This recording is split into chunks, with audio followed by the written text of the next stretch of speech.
Hello everyone, this is Jason for Primetime Aquatics, and I am super excited to bring you a species profile of a fish that I absolutely love. It's a nano fish. It is the Black Neon Tetra. They are right here in this tank. I'm going to show you what they look like. We're going to talk about how to care for them. If you are considering them, this is the video for you. They are an awesome fish. Hope you enjoy it. So this is a 20-gallon long that houses about a dozen black neons.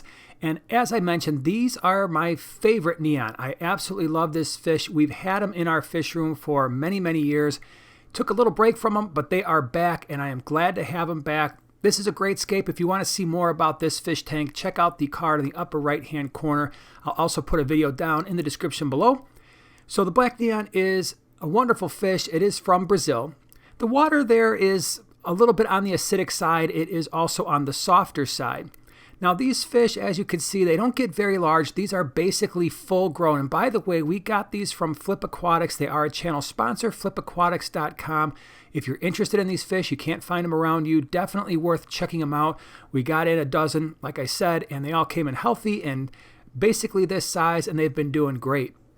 So these fish are wonderful because they only get to about 1.5 inches or so.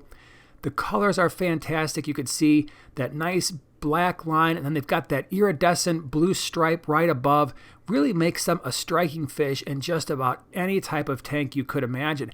The great thing is, too, they're peaceful. Like most neons, they get along well with one another. They get along well with other fish. We've had these fish live in our fish room for up to 5 years, so they are a very hardy fish. Some of the other neons we have a little bit more problems keeping, but these ones in particular, the black neons, tend to be very hardy fish for us and just a really good addition. So let's talk about tank mates. If you want more information on the tank mates that I'm going to mention here, check out the description below. There will be tons of species profiles there for you. In this tank right now, you can see we've got a dwarf gourami. That is a really nice tank mate for these fish. We also have some shadow cats in this tank.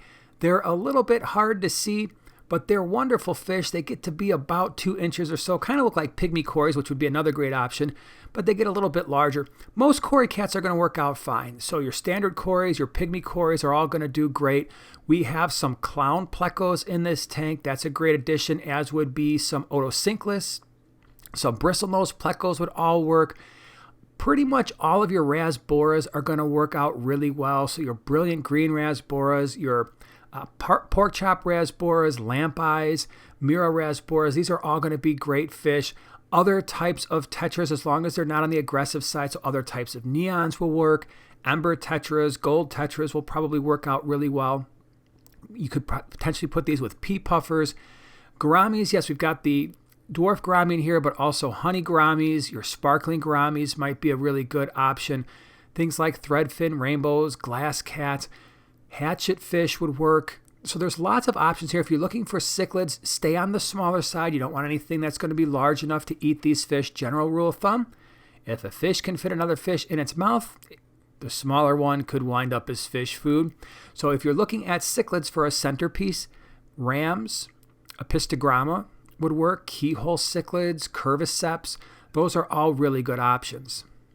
I also like keeping them with mystery snails, and so a lot of times you'll see mystery snails in with some of our smaller tetras.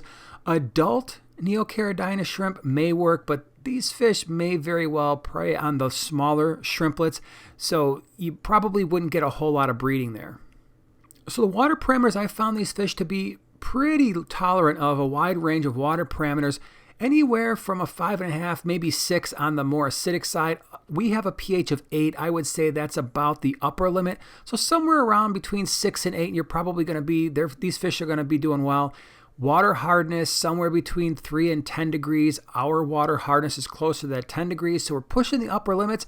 And like I said, these fish live many years for us. They do well. They're happy, healthy. Water quality needs to be good, so no ammonia, no nitrite. We try to keep our nitrates less than 20 parts per million in all of our tanks. Temperature for us is usually right around 78 to 80, but these fish will do well anywhere from about 75 to 80 degrees.